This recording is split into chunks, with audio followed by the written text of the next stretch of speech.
Operation mangrove শিল্ডের আওতায় অভিযান পরিচালনা করে সুন্দরবনে কুখ্যাত ডাকাত করিম শরীফ বাহিনীর এক সক্রিয় সদস্যকে অস্ত্র, গোলাবারুদ, ডাকাতি ও বন্যপ্রাণী শিকারের কাজে ব্যবহৃত বিভিন্ন সরঞ্জাম সহ আটক করা হয়।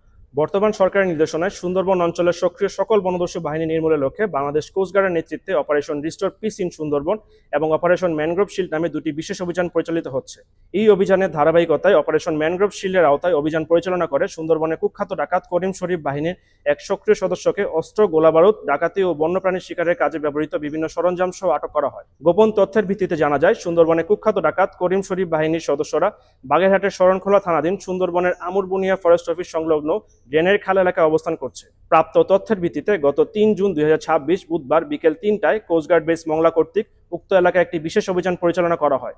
অভিযান চলাকালীন কোস্টগার্ডের উপস্থিতি টের পেয়ে ডাকাতরা পালানোর চেষ্টা করলে আভিযানিক দল কর্তৃক ডাকাতদের ধাওয়া করে 4টি একনলা বন্দুক, 20 রাউন্ড তাজা কার্তুজ, 74 রাউন্ড ফাঁকা কার্তুজ, 7 রাউন্ড এয়ারগান গুলি, একটি টেলিস্কোপ, একটি সোলার প্যানেল, একটি ব্যাটারি, একটি ওয়াকিটকি চার্জার, একটি সিংহ হরিণের মাথা, 3 কার্টুন সিগারেট, 2 বস্তা চাল, একটি কাঠের বোর্ড সহ করিম শরীফ বাহিনীর একজন সক্রিয় সদস্যকে আটক করতে সক্ষম হয়। এ সময় ডাকাত করিম শরীফ বাহিনীর ব্যবহৃত একটি আস্তানা ধ্বংস করা হয়। পরবর্তীতে আটককৃত ডাকাতের দেওয়া তথ্যের ভিত্তিতে উক্ত দিন রাত 10টায় কোস্টগার্ড বেস মংলা ও পুলিশের সমন্বয়ে মোড়লগঞ্জ থানাধীন পিসি বারৈখালী সংলগ্ন এলাকায় তার বাড়িতে একটি বিশেষ অভিযান পরিচালনা করে ডাকাত ও বন্যপ্রাণীর শিকারের কাজে ব্যবহৃত বিভিন্ন সরঞ্জাম উদ্ধার করা হয়। আটককৃত ডাকাত আলামিন বাচ্চু হাওলাদার বাগেরহাট জেলার মোড়লগঞ্জ থানার বাসিন্দা। সে দীর্ঘদিন ধরে কুখ্যাত ডাকাত করিম শরীফ বাহিনীর একজন সক্রিয় সদস্য হিসেবে সুন্দরবন এলাকায় ডাকাতি সহ সাধারণ জেলে ও বাওয়ালীদের জিম্মি করে মুক্তিপণ আদায় করে আসছিলেন। উদ্ধারকৃত অস্ত্র, গোলাবারুদ ও অন্যান্য মালামাল সহ আটককৃত ডাকাতের পরবর্তী আইনানুগ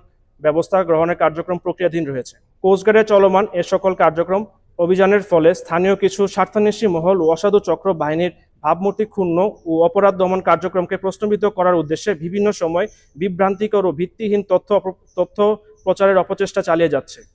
অপপ্রচার সত্ত্বেও কোস্টগার্ডের দস্যু দমন অভিযান অব্যাহত থাকবে।